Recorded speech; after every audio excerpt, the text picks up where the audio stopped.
Let's just do a very quick review of what we did last week, and then we're going to move on. Last week, we discussed the premises of cognitive therapy. And of course, what we said was a gross oversimplification. And I'm going to make an even more gross oversimplification right now in my review. And the basic assumption of cognitive therapy is that our emotions are a function of our thoughts and our assumptions. And so, therefore, if we can somehow change our thoughts and assumptions about something, we can change our emotional response to those circumstances. That is the fundamental premise of cognitive therapy. And again, that's a gross oversimplification. It's much more complex than that, but for our purposes, especially since it's a review, that's enough. We then discussed Rabbi Abraham Isaac Kook, who was the chief rabbi of Israel before Israel was Israel. He was born in 1865 in Latvia. We talked about the cultural milieu of Latvia, but at that time, which is really Lithuania, from a Jewish point of view, and this sort of emphasis on Talmudic scholarship. We talked about the fact that he was a product of both that culture and of the Hasidic world, with his emphasis on emotional engagement with one's religious life, and that those two aspects of the intense commitment to Talmudic scholarship, as well as a deep spiritual sense, even a poetic sense, which is more perhaps typical of the Hasidic world, that those are the interesting combination of influences which affected the product that we know as Rabbi Kook. And I mentioned a little bit of Rabbi Kook's life. I talked about his childhood a little bit and his attempts at making his father happy. And you can see the YouTube video for that. And we also, at the same time, talked about the fact that Rabbi Kook has this capacity, this unique capacity to be able to view things through very fresh lenses, very unexpected lenses. So unexpected, we'll talk about this later, that he was suspected of having non-traditional beliefs by his rabbinic contemporaries because his perspective seemed to be so fresh. On an experiential level, when I personally study the teachings of Rabbi Kook, I sometimes feel I'm in a very sort of stuffy room. And all of a sudden, somebody opens the window and this fresh breeze comes in the room, and I take a deep breath of this invigorating fresh air. That's what I feel like when I study the teachings of Rabbi Kook, that the stale ideas that somehow no longer move me or excite me, then I open the window of the teachings of Rabbi Kook and I feel alive and vital again. So Rabbi Kook has this incredible capacity to change our cognitive lenses. And that's why I am particularly interested in his teachings as a tool in therapy, that he addresses many of the issues which keep us stuck. And he unstucks us. He destucks us. That's a new technical term. He destucks us by giving us these new cognitive lenses. And we took an example last week of the first topic, which is his whole notion of change, of movement, of growth. He takes a classical idea of teshuvah, which is translated normally as repentance. Repentance is classically understood as a response to sin. That's not a particularly happy topic. I did something bad. I recognize I did something bad. I'm brokenhearted about it. And I resolve not to do it again. That's repentance. That's the classical definition. Rabbi Kook utterly reframes that and says, based upon Kabbalistic teachings, that teshuvah, normally translated repentance, is not that at all in terms of being limited to that. Rather, it has to do with how the cosmos came into being. Since all creation came into being from an infinite and perfect God, which then within God, there's created a limited, imperfect world, which we're part of. Rav Kook claims that there is, as a result of that creation process, built internally into all of existence, a desire to return to its source of perfection. And I gave the example of the rubber band. When you take one part of the rubber band and you pull it out, it's only being pulled out if I hang on to the side of the rubber band that I'm pulling out. But if I were to let go of the rubber band, it snaps right back because there's like a potential energy built into the stretched out rubber band that wants to return back to its source. So this is the great rubber band theory of cosmic teshuvah of Rabbi Kook. I don't know what he would think about the great, terming it as the great rubber band theory. But all of existence is sort of like that rubber band, which is sort of pulled out. And there's built in within this internal force of wanting to return to its source of perfection.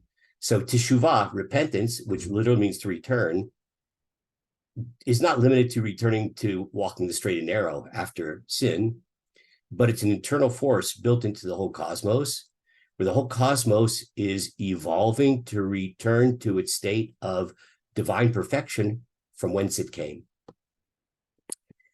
And what are the therapeutic implications of that? We pointed this out last time, that change is difficult. I know that's not a novel idea for you, obviously. And it's difficult largely because we feel that we are swimming against the stream.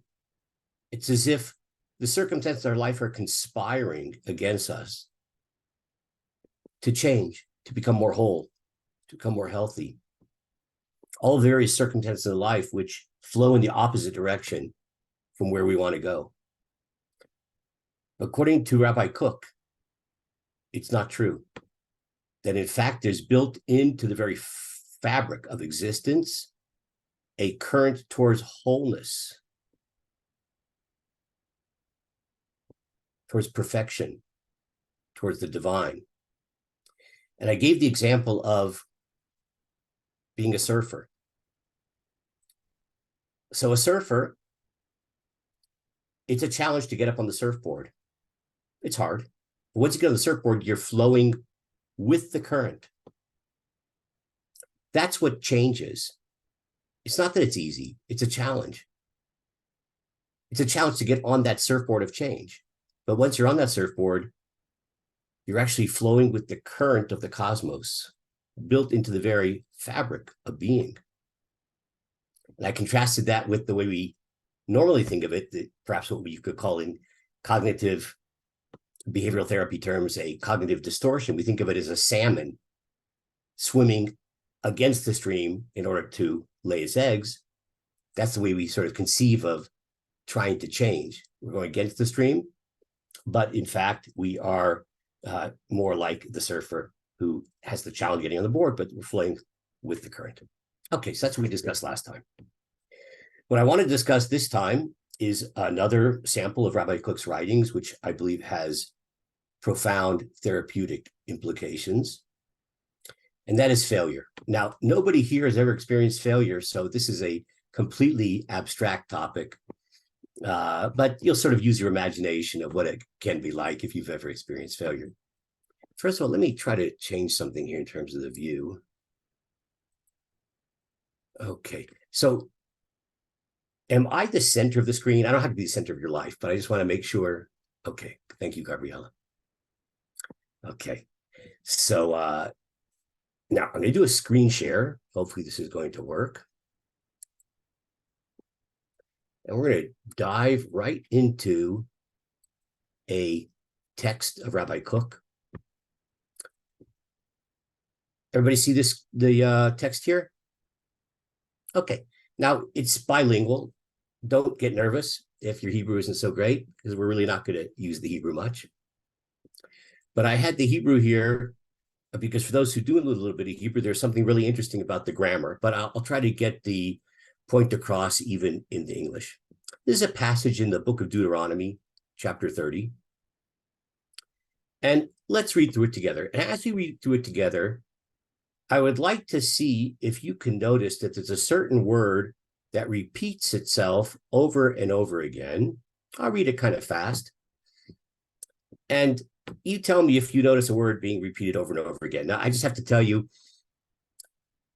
it's not very subtle because I made that word bold and in italics.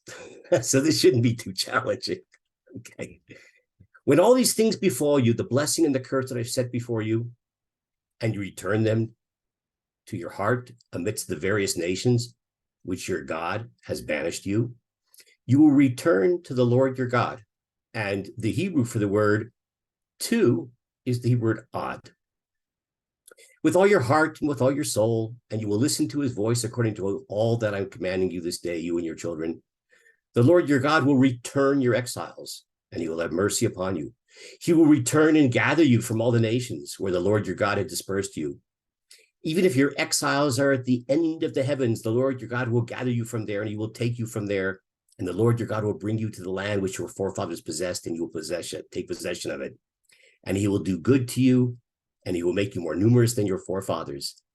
And the Lord your God will circumcise your heart and the heart of your offspring, so that you may love the Lord your God with all your heart and with all your soul, for the sake of your life.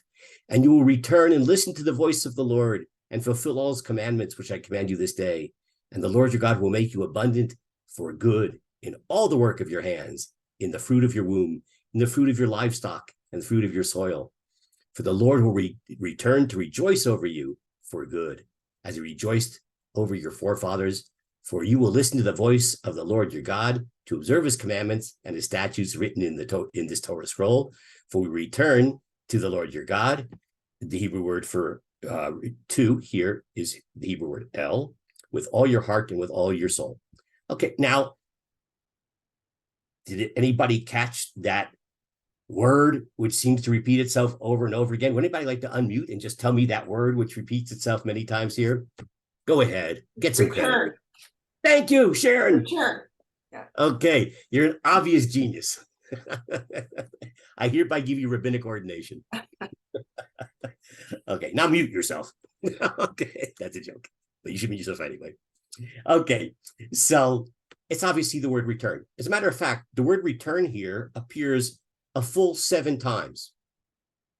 And one of the great Bible scholars of the 20th century, the mid-20th century, was an Italian rabbi and Bible scholar named Umberto Cassuto. He sounds Italian, doesn't he? And Professor Cassuto says that there are many, many examples where a paragraph in the Torah will repeat a word 7 times. 7 is a kind of a magic number in the Torah, and repeating it 7 times is a way to tell you, wake up and smell the hummus. This is the theme of the paragraph. In case you don't notice it, the fact that a word appears 7 times is telling you this is the major theme of this paragraph in the particular passage in the Torah. Not only that, but it's fascinating how the word return is used in different ways. For instance, it says you return them to your heart, to like internalize an idea. So that's us causing something to return, an idea to cause a return to our hearts. And then it says you return to the Lord your God. So we are then returning ourselves to God. And then the Lord your God will return your exiles. There, God is causing us to return geographically. He will return and gather you from all the nations. So God is going to go and pick us all up from all over the world. So God is doing the returning there. He's causing us to return, I guess, maybe a way to put it. And you will return and listen to the voice of the Lord. That's us returning to God. For the Lord will return to rejoice with you. God is going to return to the former state of having this joyous relationship with his nation.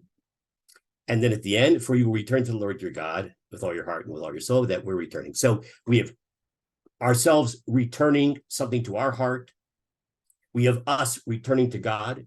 We have God returning to a state of joyous intimacy with the Jewish nation. We have spiritual return. We have geographic return. So that word return appears 7 times in so many different permutations of meaning of that word return.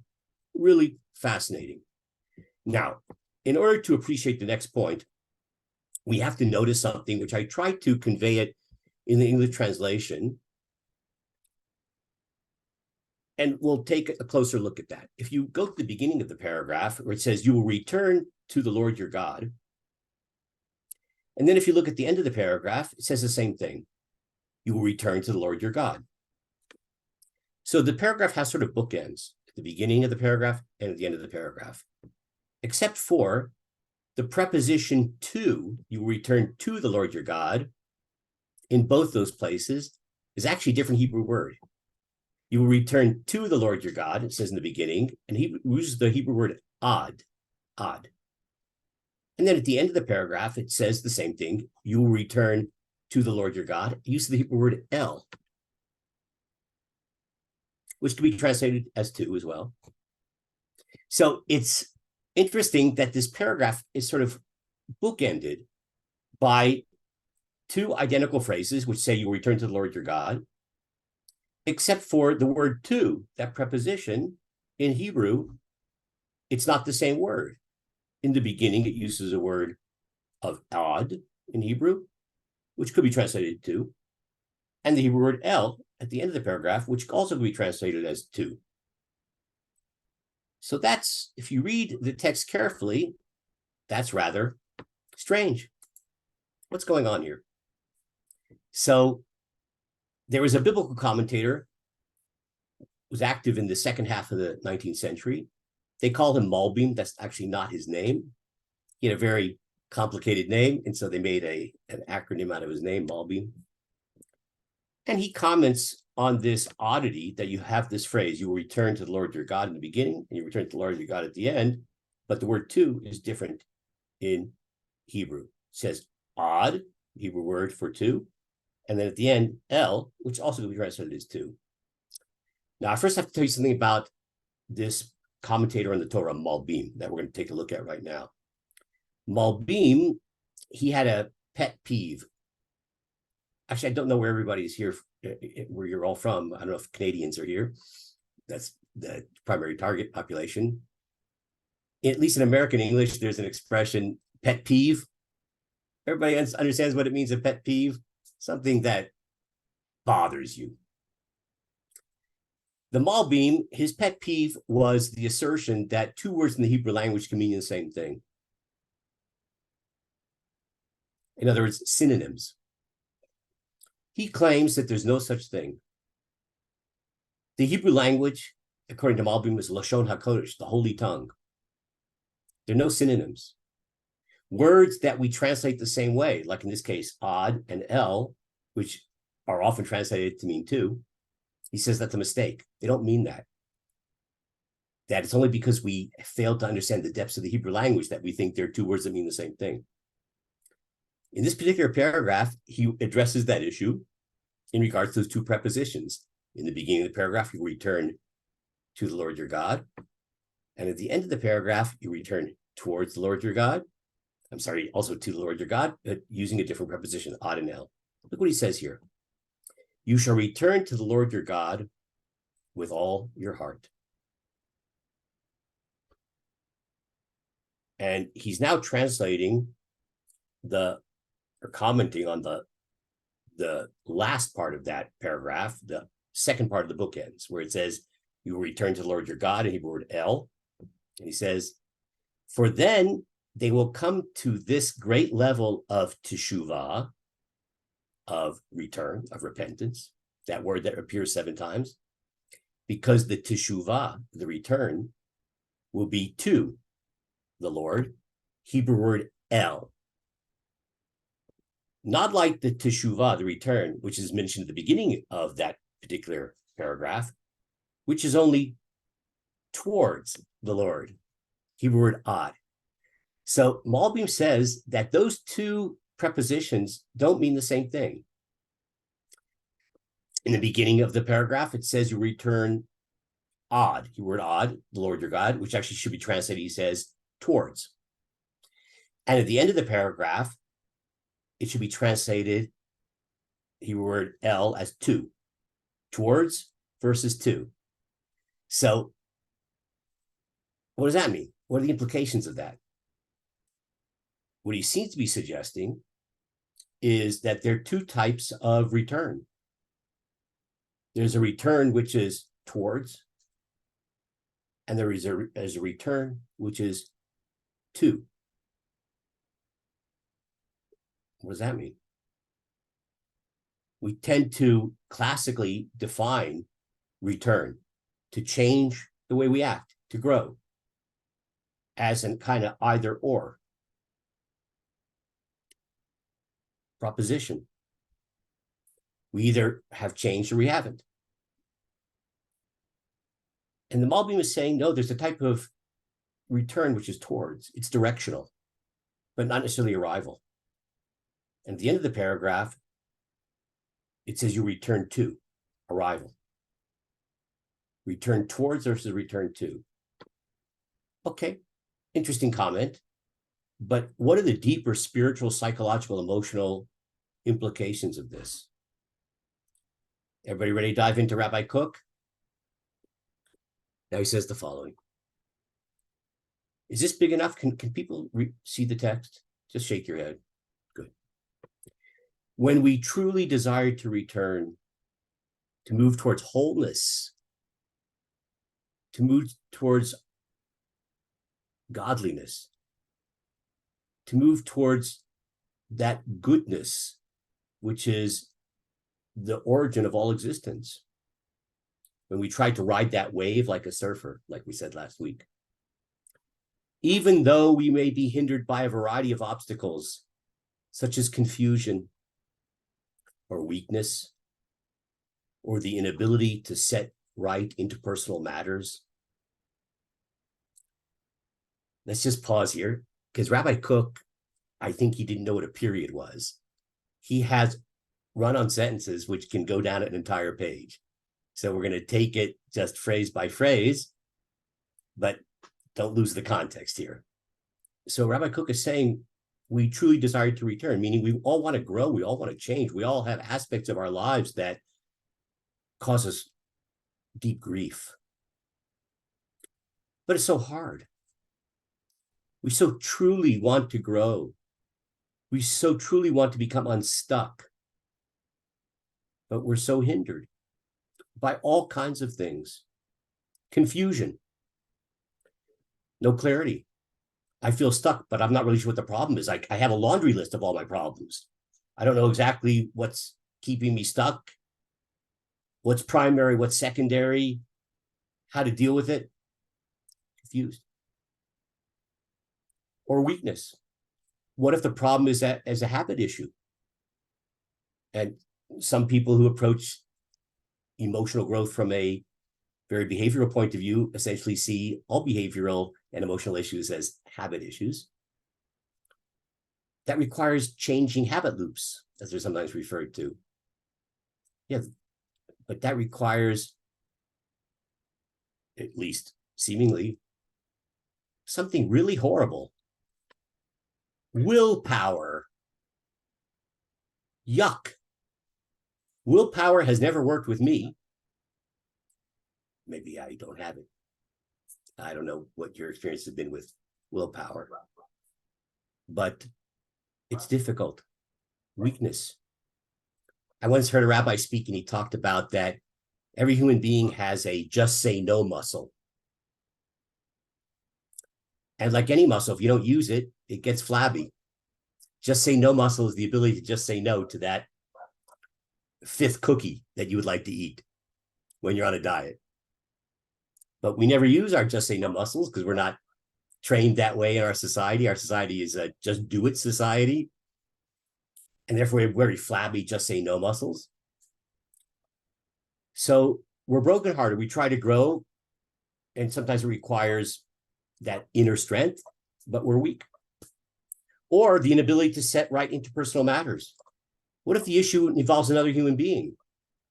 What if it's a significant other, like a spouse or a former spouse or a son or a daughter or a parent? It's hard enough to navigate life when the only thing I have to worry about is myself in a vacuum. when there's another human being that's in the mix, it's not twice as hard. It's exponentially more difficult. There's another human being involved. And the tremendously complex entanglement of two personalities with all of the emotional baggage that each one carries.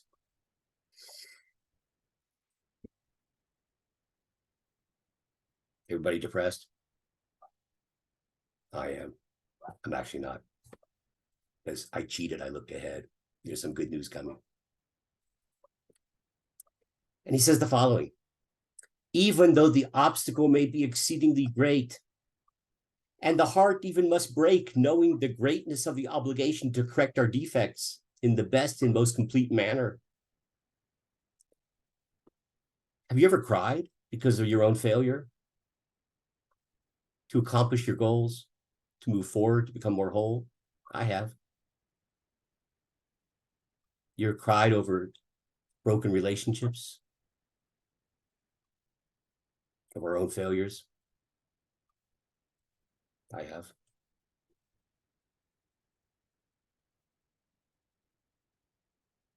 The heart must break. Nevertheless, since the desire to return in teshuvah, as Rabbi Cook defined it last week, is so powerful, even though we may not yet have the capacity to remove all the hindrances,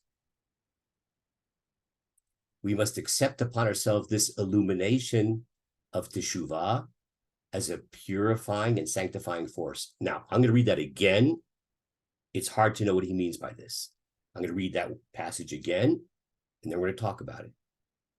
So even though we're failing, we're brokenhearted over our failures, we cry over our failures.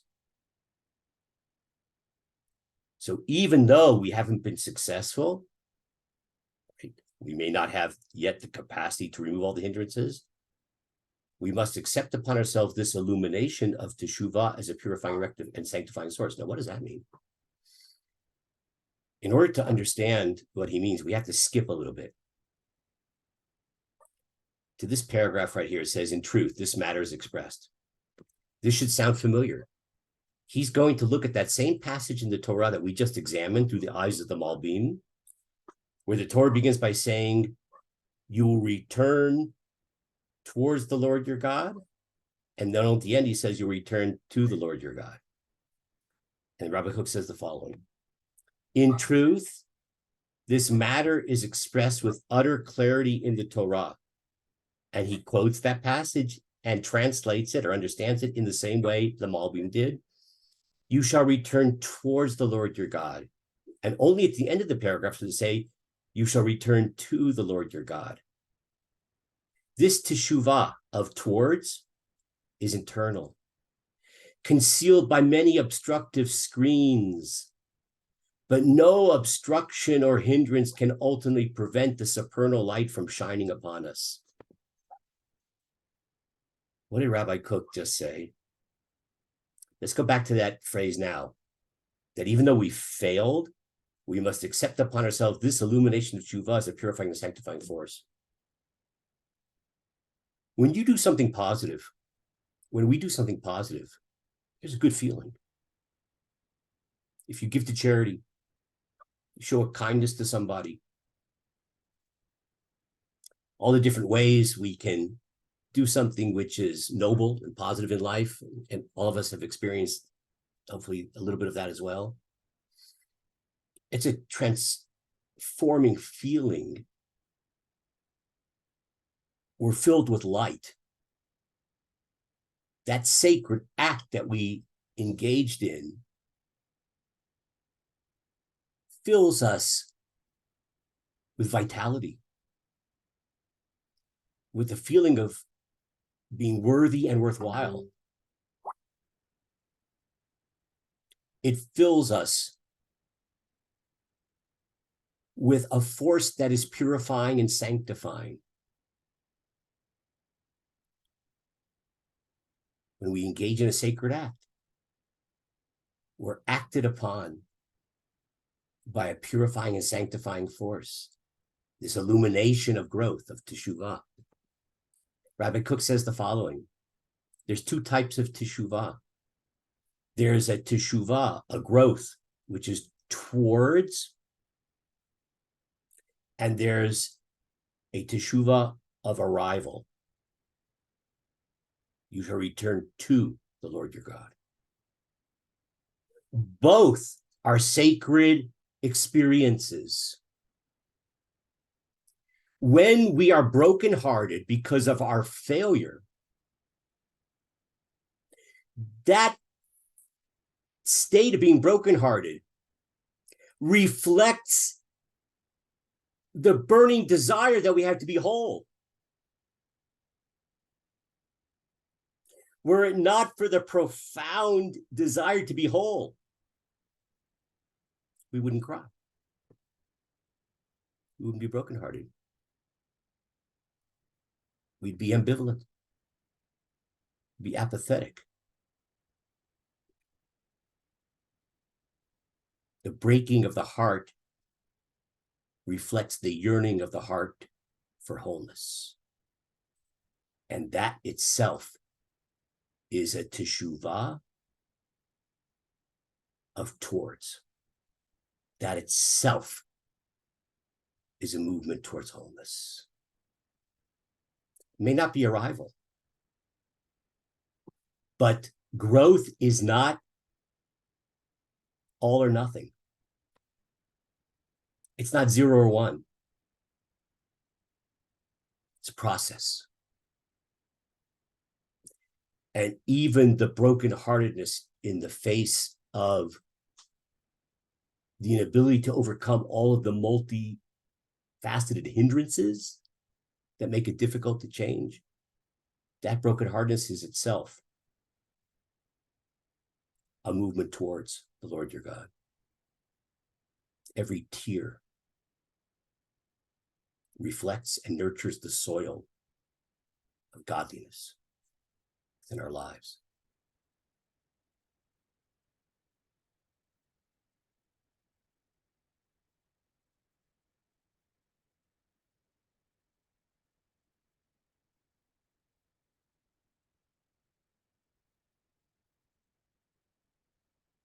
Mind if I just feel it for a moment?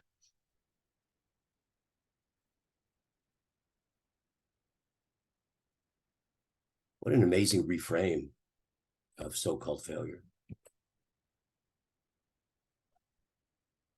It's not failure.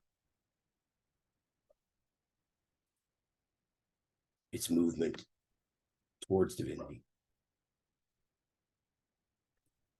And it impacts upon us with an illumination of tshuva, which is a purifying and sanctifying force. Each tear lubricates and empowers,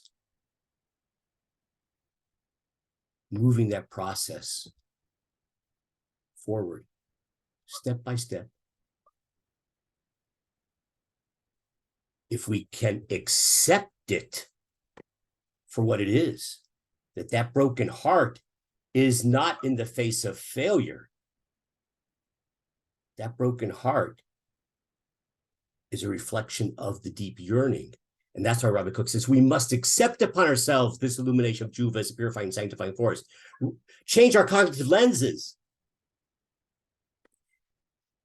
And then that broken-hearted experience propels us to move forward with all the fits and starts,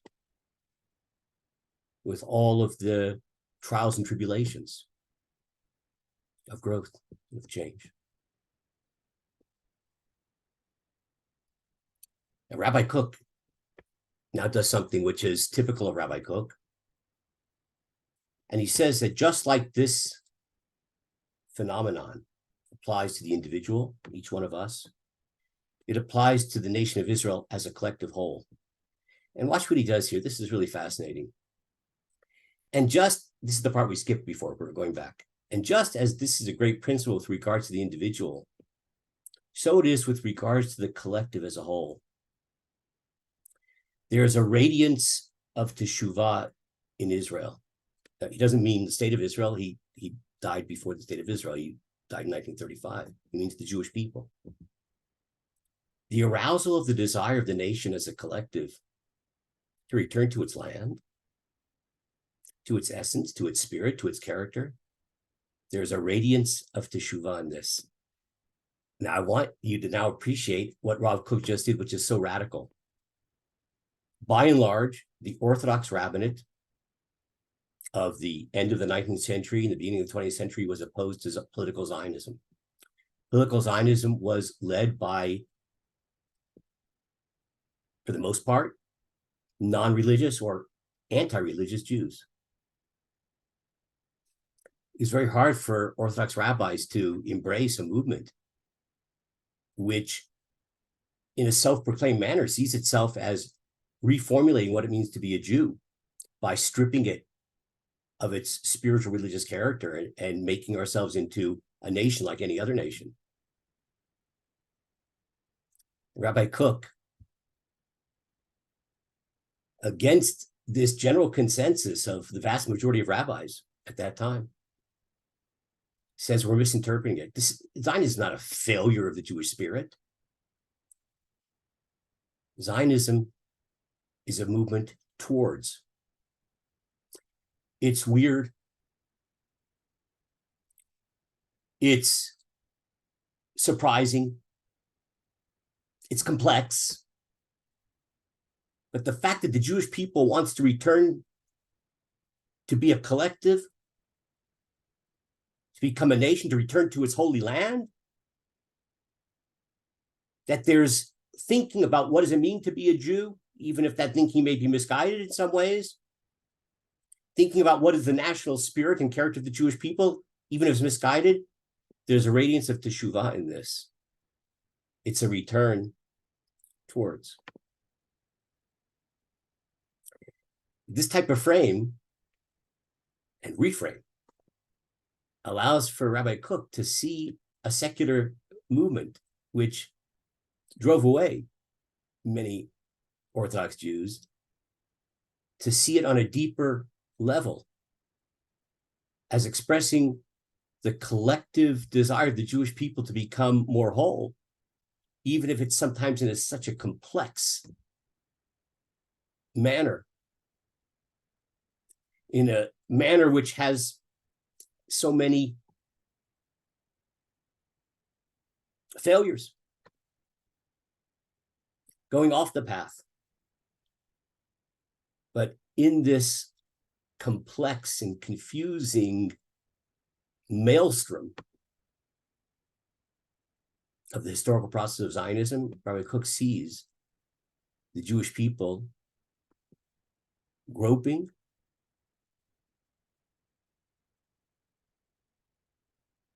towards, sometimes in ways that we ourselves don't appreciate it, towards. Rabbi Kook says that ultimately we will actualize the end of that paragraph to the Lord. That out of this confusion, out of this difficulty, out of conflict, over a long and complicated process, we will ultimately arrive to wholeness, both as individuals and as a collective. So far, so good? Okay. I'd like to just now open it up for just maybe a couple of minutes of questions.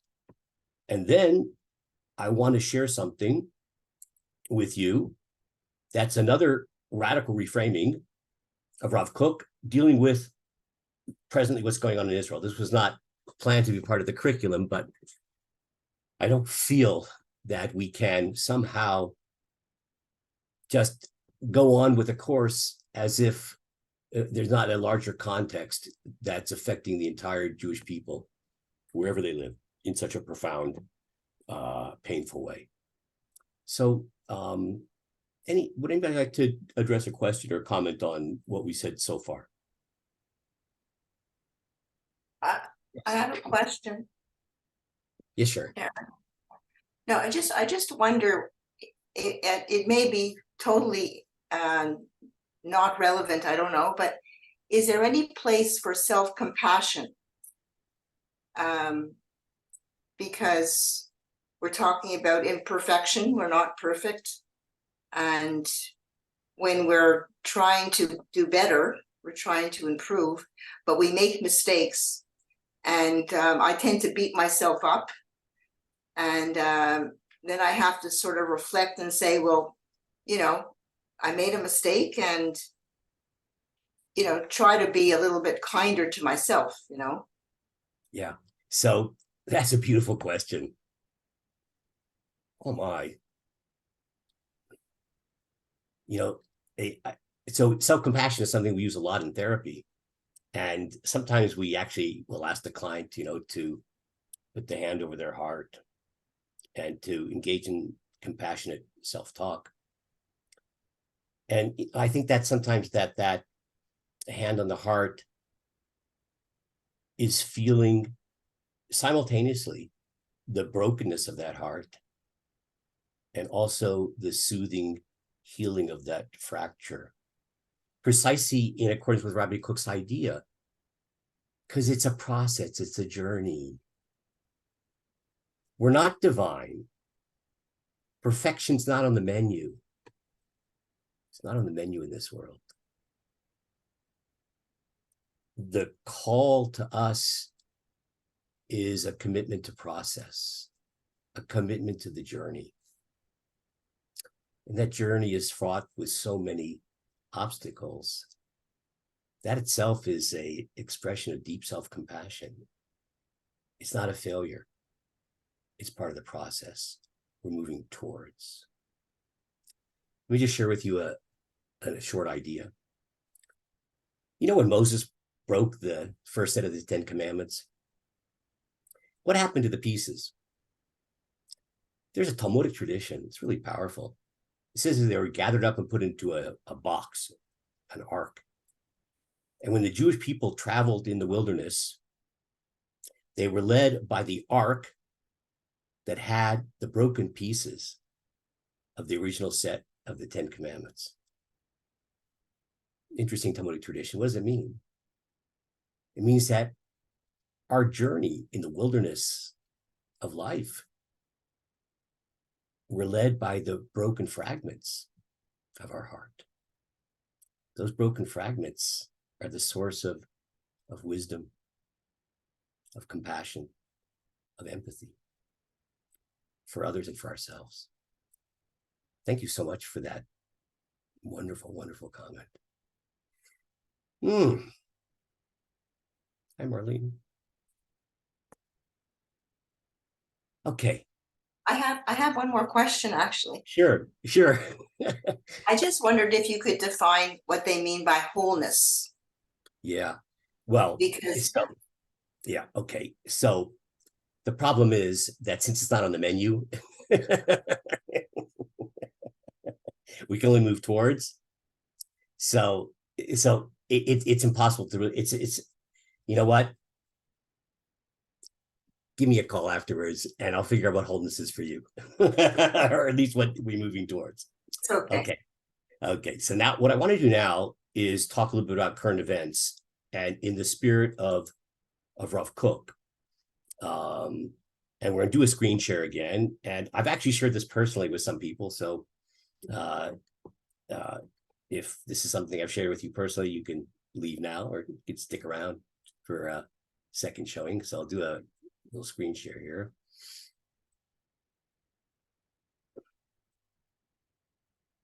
Okay. Everybody see the screen? Okay. So this is the Zeff family. Well, that's my last name. In uniform, this is our son. And he's in an infantry unit. And he is, fortunately, probably because of his age, he's married and has 4 children. So he is doing security patrols not far from where he lives. This is Uri, our son-in-law, who's married to our daughter Hannah. And he's a rabbi. He's involved in the identification and preparation of bodies for burial. This is our another son-in-law, Yonatan, who's married to our daughter, Shkedia. So he's in a very secretive intelligence unit that's on the Lebanese border. It's in an underground, they call it the pit, the bore. It's you go way down into the earth, and there's a secret room in there, and they do all the intelligence for the northern border, which is heated up right now. So that's Yonatan. So it's a pretty personal investment in what's going on. You know, I'm very blessed, and we're very blessed, my wife and I. We know a lot of people. We have a lot of dear friends, and some of our dearest friends are here in the Zoom. And as a matter of fact, I am going to make you all honorary dear friends of the Zeff family, even if this is the first time I met you. How about that? It's easy to get into this club. And everybody was reaching out in the past 2 weeks, you know, how you doing, how you doing, how you doing? It's very hard to, how do you answer that? You know, I still have 2 arms, 2 legs. I'm intact. So what do I say? I say, yeah, oh yeah, we're fine. Or I could say, Baruch Hashem, praise be God, blessed be God, which of course means nothing. What do you say? I tried to like sort of self-reflect, like, how do I answer that question in a meaningful way? And so many beautiful souls that were so blessed having their friendship say, how are you? And they ask me it on a regular basis, what do you answer? So I finally decided to write it down. I'd like to share with you what I wrote. Dear friends, there are so many wonderful people asking how we are, and it's hard to answer.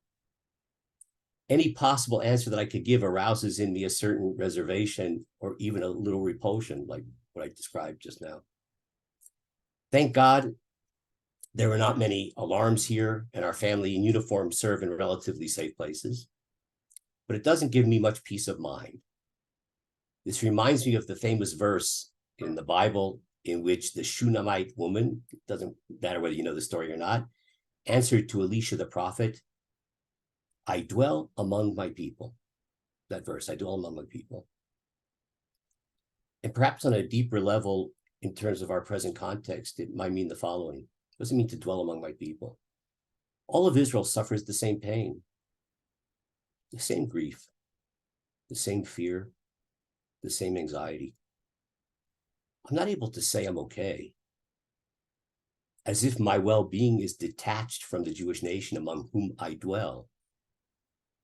I apologize for the complex answer. So if anybody wants to know how I'm doing, this is the answer, and I'm sorry if it's complex. But I want to explore this a little bit more. I hope this is not sounding self-indulgent. I don't mean it to be. In the middle of this pain, grief, fear, anxiety, I want to share with you just one small anecdote. Last Friday, a few days ago, so our son, Aaron, was doing guard duty at one of the entrances to the town of Efrat where he lives. That's Aaron there. So on Fridays, we usually go and visit we have 2 children with grandchildren that live in that town. It's close by to where we live. And we usually go on Fridays and visit them and see the grandchildren and give them blessings. So we decided to go visit our own, who's not at home. He's out there. And so that's Donna. That's my wife. Some of you know Donna over there. And you might recognize Aaron. He's a little bit in green there, a little bit laden with all kinds of stuff. I don't know what's in those pouches there, but you can see the rifle, etc. And as we're standing there, every car that passes, They roll down the window and they're giving him, and I am not joking, socks, soap, deodorant, candy, cake. Someone came by and gave him, this is Friday afternoon, a plate full of brisket, sliced and chopped liver.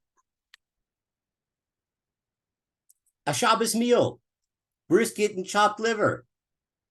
I wouldn't mind having that for my Shabbos dinner. Sorry, Donna. Our dinner was fine. Amazing. Someone took the time to cook some huge amount of brisket, slice it up, chopped liver, and make these platters and go around giving them to soldiers. Then Aaron shows us this book of the Talmud here. Someone named Schottenstein is a wealthy Jew in the United States, I think, the United States. He had printed up a special printing of the passage in the Talmud that's being studied now in the daily cycle of Talmud study. And on the bottom here, it says in Hebrew, dedicated with love for the precious soldiers of the IDF and the security forces by the Schottenstein family. Thousands of copies of this printed up and distributed to the soldiers.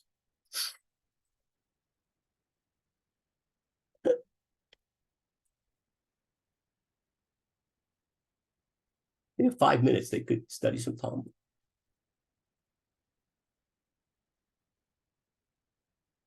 Sorry.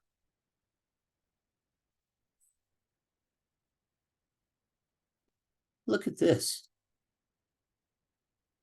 Ezra Yachin, 95 years old,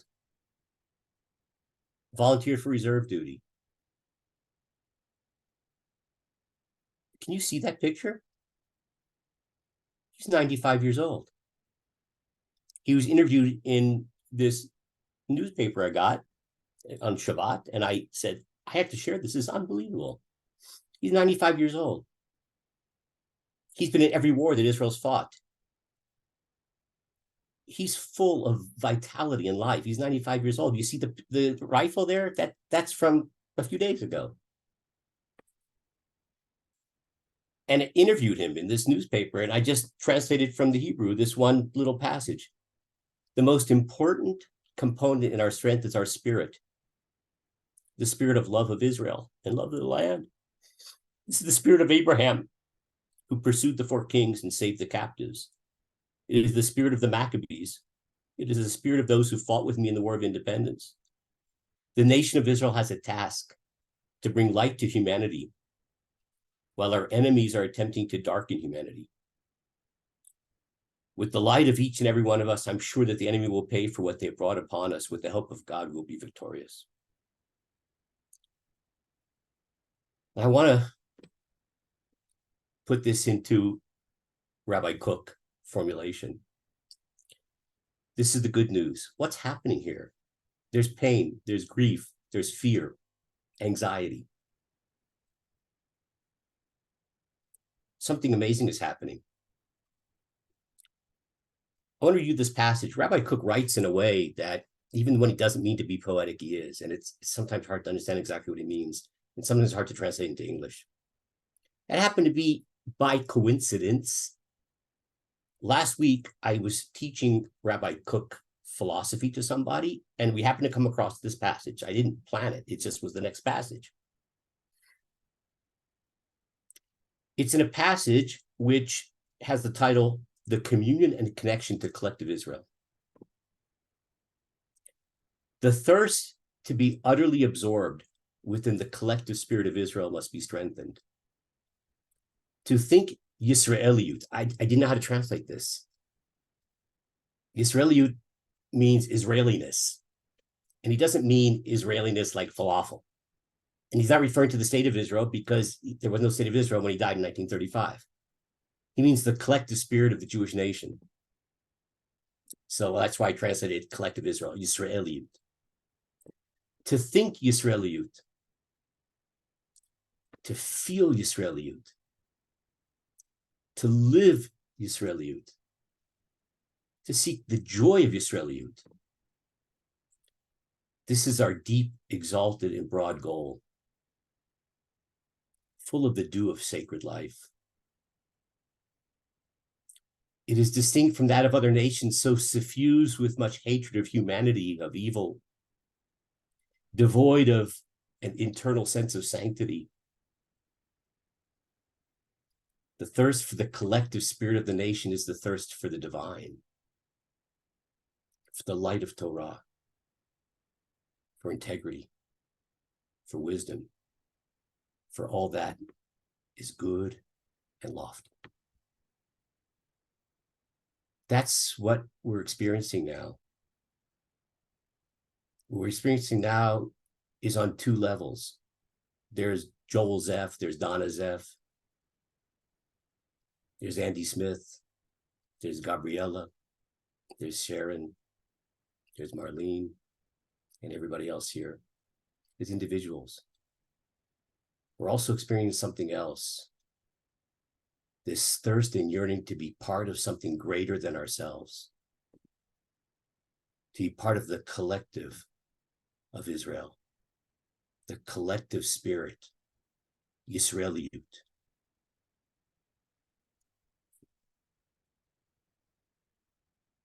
To think in those terms of the collective of the people of Israel, of the global Jewish people, to feel what it is to be part of this collective, Yisraeliyut, to live in a way which reflects that sense of being part of this collective, to seek the joy of Yisraeliyut, of the Jewish people as a collective whole. That's our goal, full of the dew of sacred life. And even if we don't always see it that way, it's nothing other than the thirst for the divine. That's what we're experiencing now.